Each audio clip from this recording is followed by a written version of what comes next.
VGK on the winning side of a high-scoring 8-4 affair in the opener last night against the Colorado Avalanche. Our recap comes your way next, right here on this edition of Locked On Golden Knights.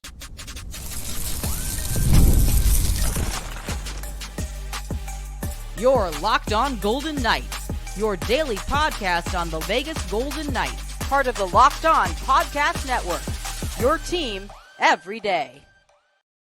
Well, hi again, everyone. Tony Cardasco and Chris Golick from Las Vegas. Thanks for making us your first listen every day. You could find us wherever you get your podcast. Please make sure to subscribe to our Locked On Golden Knights YouTube channel. We are brought to you today by Gametime. Download the Gametime app today and then use the promo code LOCKEDONNHL for $20 off. What time is it? It is game time. There we go. So, it was game time last night, the opener. It was. Number one of 82, I'm told, sources. So I expected this to be high scoring, right? But perhaps not as big of an offensive output as we saw in the game last night. 12 goals were scored. VGK with not a great start in the game, but then they finally got going with the Olofsson goal at 11:15 of the first period of play. And then two goals that tied the game at 1 after a Rantanen goal had started off the scoring. Then two goals within 25 seconds. I thought that this was the key turnaround of the game because you had the Barbashev goal and then Stone makes it 3-1 at the first intermission. Yeah, I mean, a lot of fun. We had to run to the restroom really fast, so we got two of the goal horns while we were in the restroom. That was a unique experience. Definitely no high fives when that happens. Yeah, no high five. That's usually someone in the stall making goal horn noises. The interesting thing, I think it was the Stone goal. Nate McKinnon was in mid-season back checking form on that one. He was just skiing all the way down. So nice to see the Golden Knights capitalize. And when Mark Stone is beating people up ice, that certainly bodes well for the situation of the game. But VGK always had a response last night. That, I think, is one of the early keys for – I mean, it's been a formula for success for the last, 2 seasons with Cassidy. So good to see in game number 1 that's continuing. We were talking during the offseason about all of these odd angle goals. And Olofsson starts off the scoring out of nowhere. I don't know how that puck found its way through, but terrific game by Olofsson in his debut last night. In the second period, we saw Mikko Rantanen's second. That made it 3-2 VGK, a back-and-forth affair, if you will. Zach Whitecloud, who had 2 goals all of last season, he scores a goal. It's 4-2 VGK. That was a nice goal. That was nice, yeah. So he's halfway home. He's halfway there, living on a prayer. Casey Middlestat had a goal that made it 4-3, and then Olofsson second. Rantanen has the hat trick. It made it 5-4 VGK. 12 Avalanche hats on the ice for those counting. 12 Avalanche hats. Did you count 12? Okay. What did I say about 5 or 6? No video to back it up. Okay. And then, and then the final 3 goals reeled off by VGK, Stone, Barbashev, and Brett Howden on the empty net goal as he fills in for William Karlsson. So VGK starts off this season at 1-0. Stars of the night, Jack, plenty, right? Because Jack Eichel probably at the top of the list with 4 assists. Barbashev had 4 points, 2 goals, 2 assists. That was one of my locks of the night. Mark Stone, a couple of goals and an assist. Olofsson had 2 goals. Shea Theodore checks in with 2 assists. And VGK, we talked about this yesterday. We said that the Golden Knights wanted to play with pace. One of the areas that you noticed early on, and I noticed this in I'm going to recognize you because I saw it in your tweet, and so it's official. It's ex-official. VGK with a lot of stretch passes to get out of the zone. They opened it up. This is a different type of breakout than we really haven't seen. It's a timing-based situation, and the goal is to create an even faster transition game. So what you're seeing is a stretch pass through the neutral zone, but that stretch pass isn't looking to catch someone streaking up to like create a breakaway or an odd man rush scenario. Instead, what's happening is that stretch pass is either going right to the center of the ice, and then the center, presumably, is simply tipping the puck to someone who is either gaining momentum, kind of curling back like on a reverse button hook, and then they come back up through the middle of the ice with speed, or they're chipping it to the boards to a winger who already has speed built up, or vice versa. What was happening is the stretch pass was going to the boards right around where the red line is, and then the puck was being either chipped off of the boards to middle ice or being chipped immediately to center ice. And it took a little while to get going. So we talked about the difference between pace of the game and the transition style of the game. And the pace early on, the Golden Knights had a hard time keeping up. Avalanche just looked a lot faster. I'm not knocking the Golden Knights, just the Avalanche are a much better skating team. And I felt like the Golden Knights were trying to match that for a little bit, and they found themselves chasing the puck and a lot more defensive zone time. Obviously, Golden Knights fall behind 1-0 early, and then they get the responses, and things got a lot better. So once the Golden Knights slowed down the game, they started determining the pace a little bit, which led to the transition game getting going, and obviously a goal like that, like Mark Stone got, where he beat McKinnon up ice. Did VGK have more men on the ice that was not called as a penalty, or were there I didn't more catch that? I saw your tweet. I never even caught that in real time. Bad. There were a dozen players on the ice at one time.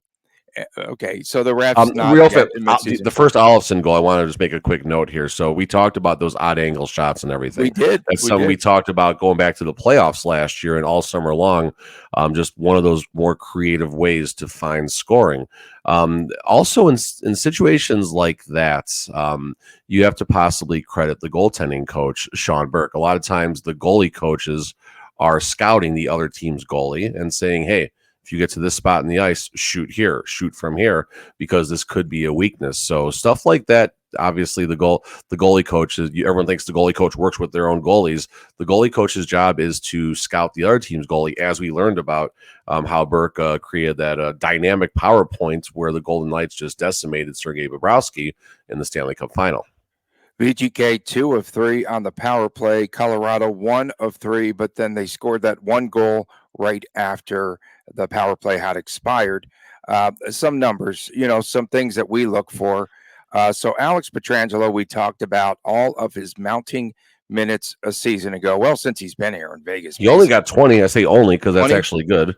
20 and 12 seconds. But Hanifin, 22 and 47. Again, going back to something that we talked about earlier in the preseason, the fact that Hanifin would chew into a lot of the Pietrangelo minutes, which isn't a bad thing because he's younger, has better legs perhaps. So he took some pressure off of Alex Pietrangelo. And that's something that we also talked about a lot in the offseason, and that's going to be beneficial for both players. Having Noah Hanifin on the ice is definitely not going to be a bad thing. Pietrangelo on the ice is a good thing, too, as long as he's not getting tired. That defensive pairing is still taking time, and it's going to continue to take time. And thankfully, there was no really major issues caused by Theodore and Pietrangelo together. One thing that I did want to highlight yesterday is Eichel is a great penalty killer. We know this. That's not obviously breaking news. Eichel last night was 43% in the circle, and he's out there with Mark Stone killing penalties, which is good. But when you're taking that first draw in your defensive zone, that's a spot where Eichel's face-offs really need to improve. I'm kind of surprised you didn't see Eichel out there with like a Nick Waugh or something like that, to obviously have someone like Nick Waugh taking those face-offs. So something to watch throughout the season. And Hertl had 12 wins in the face-off circle, I think, on 18 face-offs. Howden 5 and 1. Yeah, 67%. I mean, yeah, that's pretty good. Pretty darn good. But for the most part, 100% in the face-off circle, so perfect on the season. Well, wow, league leader in face-offs. He will win awards, man. Good energy from. You speak about Kolesar early on, setting the tempo and the pace. And really doing a good job with its identity. Tanner Pearson has no shots on goal. Who? I'm surprised there was no shots on goal for Kolesar. He was right around it all night on the offensive side. He was. Same here. But that Kolesar, Howden, and Tanner Pearson line was pretty good. They were buzzing early. Oh, I like it. It's a good grinder line. And early on, it's funny. I think like four of us around like the media and Ryan Wallace, like I think four of us in like a 14-second span, E-Runs put the tweet up there. All of us said, "Oh, the fourth line's been the best line all night for the Golden Knights." It was pretty funny. Top line, though, was the line that really made the difference with Eichel, Stone, Barbashev. They did move Olofsson off of that top line. The end result, 11 points to start off. Brisson did not play a lot, 10:48. I looked at his amount of time on the ice. Dorofeev, no shots. Holtz, just 14 minutes. I was looking a lot for Holtz out there because I predicted that he would score a goal. But, yeah, interesting that they did not play a ton of minutes on that line. Not really, Tony, because number one, Nick Waugh is going to be out there killing penalties. So that's going to cut into the minutes of that line, number one. Number two is the Avalanche pulled the goalie with 5:20 left last night. You're not seeing Holtz and Brisson out there in that situation. It would have maybe given them 1.5, 2 more minutes or something like that. So the odd thing is the third line a lot of times is a good defensive shutdown line that hopefully they can score some goals. Waugh, Brisson, and Holtz is a very concerning line from a defensive standpoint. No issues last night. Well, let's see. Nick Waugh checked in. Looks. Nick Waugh's even. Brendan Brisson even. Holtz even. The only minus last night was Tomas Hertl. Yeah, he didn't. Hertl, Dorofeev. Yeah. Hertl, Dorofeev were a minus last night. Everyone else was on the plus side. So something to watch for with that third line, just to kind of see if they don't get lost in that shuffle. Non-factor, other than in the faceoff circle. Well, that's important. Real fast on that top line. I got something real fast on that top line. So go ahead. Dorofeev, I'm sorry, not Dorofeev. Barbashev in practice was actually down on that third line. Yeah. And Olofsson was on top. I thought he was playing on the third line last night. I said, oh, there goes my pick. And then you wonder, this is something they talked about in the post game. You wonder if they just put Barbashev down there in that practice, mess with his head a little bit, send a message. Hey, you need to be a difference maker. So they put him on that third line, and then he gets to T-Mobile, sees his name on the top line, ready to go. So got to credit Cassidy on that one for finding a way to spin the dials there to get a lot of points out of that line. Well, it did not take Sean Burke. This is what I was going to get at. Did not take Sean Burke to tell us all that you could score on Georgiev. I was telling you yesterday. He needs a lot. 306 goals against and sub 900. He's not. He's mid. He's mid. 688 save percentage last night. Oh my goodness. Aiden Hill, 28 saves, 32 shots, 875 save percentage, 11 saves on 16 shots, 5 goals against Georgiev. And then Justice Ananen came in. They were talking about how bright his future is, but again, they're going to need repetitions. This Colorado team is not very good. They're not good yet. They might be better later on when they get back, their 3 big players. But they're not very good right now. They had to fill in holes with 3 pretty much rookies in this game. So I don't think they're very good personally, but I'm not going to take away from a VGK win because I don't want the fans to blast me again. No, it was a good game by VGK, and you mentioned Aiden Hill. I thought only one of the goals was a bit odd that he gave up. It was a power play scenario where Hill got down right away to, I think it was McKinnon in the right circle, and Hill dropped right away, anticipating a quick one-timer, which is fine. But then for whatever reason, the Hill just stayed on his knee when he went right to left across the crease and got beat on him. It was a good shot. It wasn't a great shot. So there was just kind of strange his positioning on that one. What you do take home is the fact that there were a lot of high dangers in that last 5 minutes with the goal he pulled, and Hill stopped every single one of them. So, again, it was the first game of the season in the sense that it was choppy at times for all the players on both teams. Took a little while to get that timing as the periods progressed. Both teams got better, and it was a good game. I mean, all 3 of us, me, you, and little Chris, were on the Avalanche last night. I just didn't like what I saw in the 2 dress rehearsal games, but you have to credit the Golden Knights for turning on that regular season switch. A lot of credit for Cassidy, the leaders, whatever happened. You got a vet team that knows how to win with a lot of Stanley Cup pedigrees. So good game 1 of 82. Yeah, they're missing Landeskog, Colorado. They're missing Nikushin, right, and Lehkonen, right? There's a lot they're missing, and they're going to get better. But the Avs also don't have a lot of depth outside of the NHL, so we'll see what happens there. Coming up next, we take a look at the apple of Chris Golick's eye. That is Jack Eichel. We'll get back to the show. We return right here on Locked On Golden Knights. I don't know where I was going with that. Start the season off with a big return at FanDuel. Why? Because it is America's #1 sportsbook. That's right. FanDuel and FanDuel Sportsbook, the official partner of Locked On Golden Knights. Tonight we have NFL action. And in this one tonight, the 49ers are -2.5 at Seattle. The total on this game is 49. So when you get a hunch in the middle of the game, you can check out the latest stats, view live play-by-play, and so much more on the same page where you place your bets. You'll get started with $200 in bonus bets guaranteed when you place your first $5 bet. Go to FanDuel.com. Again, FanDuel, America's #1 sportsbook. Welcome back on this edition of Locked On Golden Knights. Tony Cardasco and Chris Golick reporting. Thanks for making us your first listen each and every day. Find us wherever you get your podcast.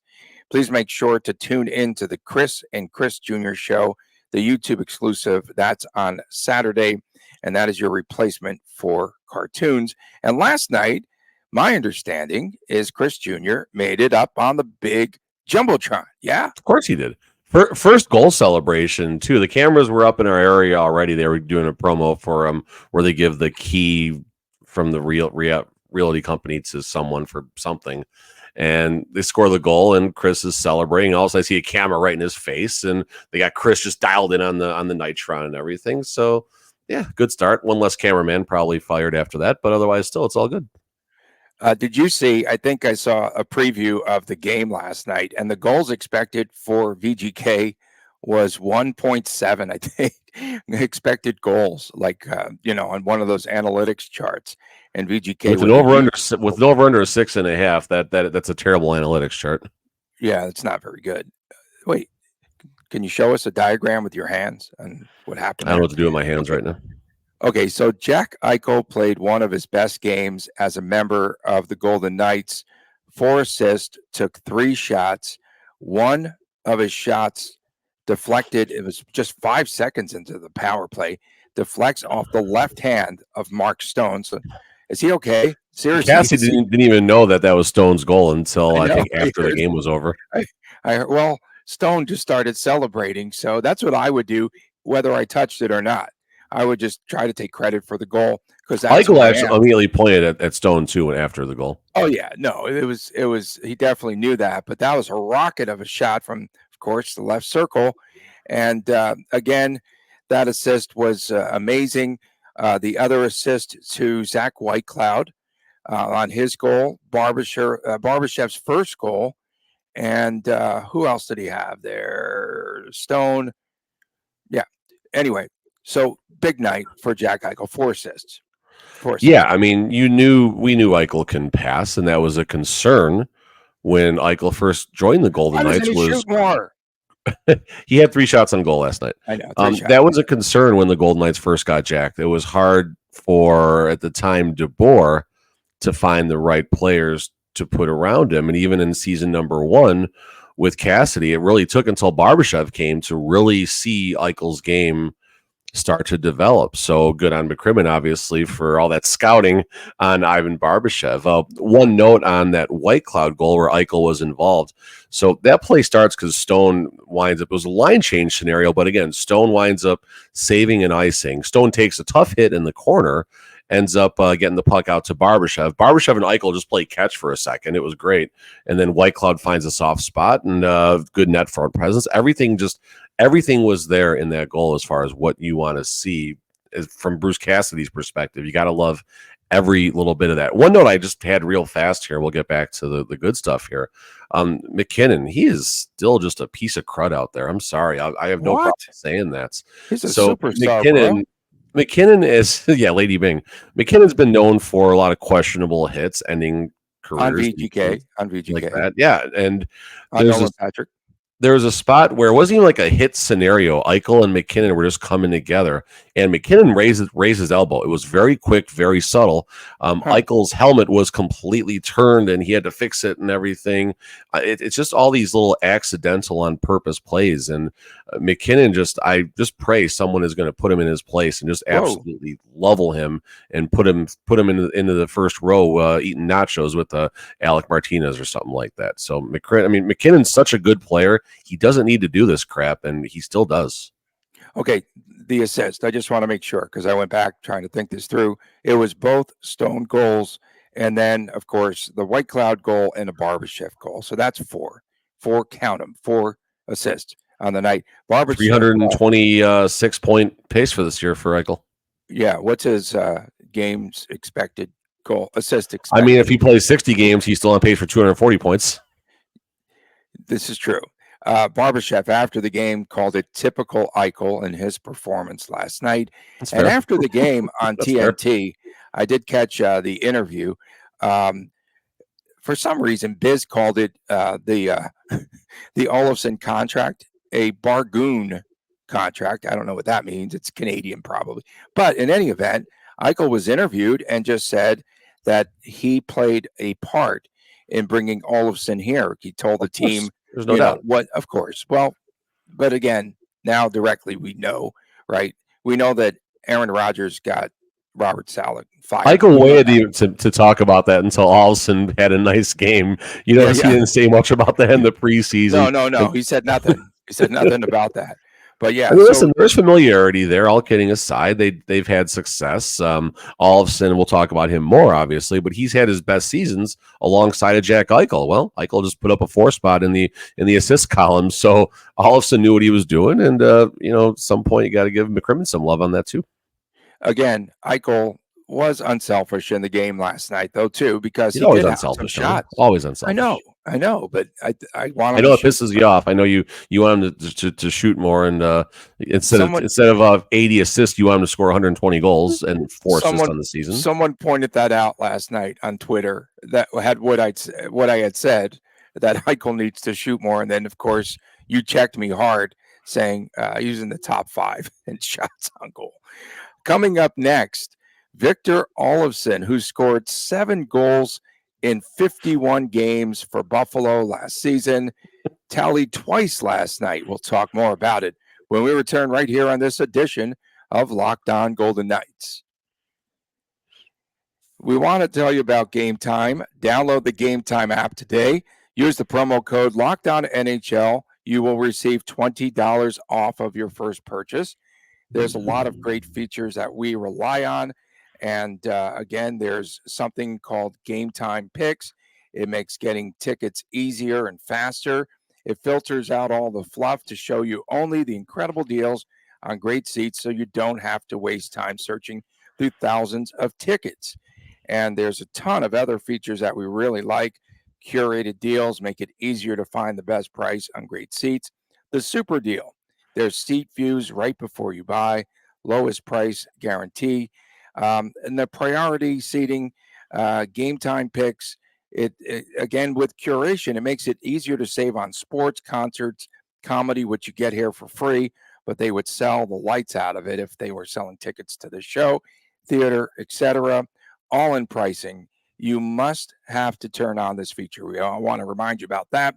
And you get also with the seat views, a panoramic view from your seat on the app before you buy it. So take the guesswork out of buying tickets with Gametime. Download the Gametime app today, create an account, use the promo code LOCKEDONNHL for $20 off of your first purchase. Terms apply. Again, create an account, use the redeem code LOCKEDONNHL for $20 off. Download Gametime today. What time is it? Gametime. Pretty good. Back on this edition of Locked On Golden Knights, Tony Cardasco and Gametime Golick reporting from Las Vegas. Thanks for making us your first listen each and every day. You could find us wherever you get your podcast, and please make sure to subscribe to our Locked On Golden Knights YouTube channel. Fridays, WTF, Saturdays, the Chris times Chris Jr. show. Did you see Anthony Mantha last night? Did He had you a goal, see? I saw. Oh no!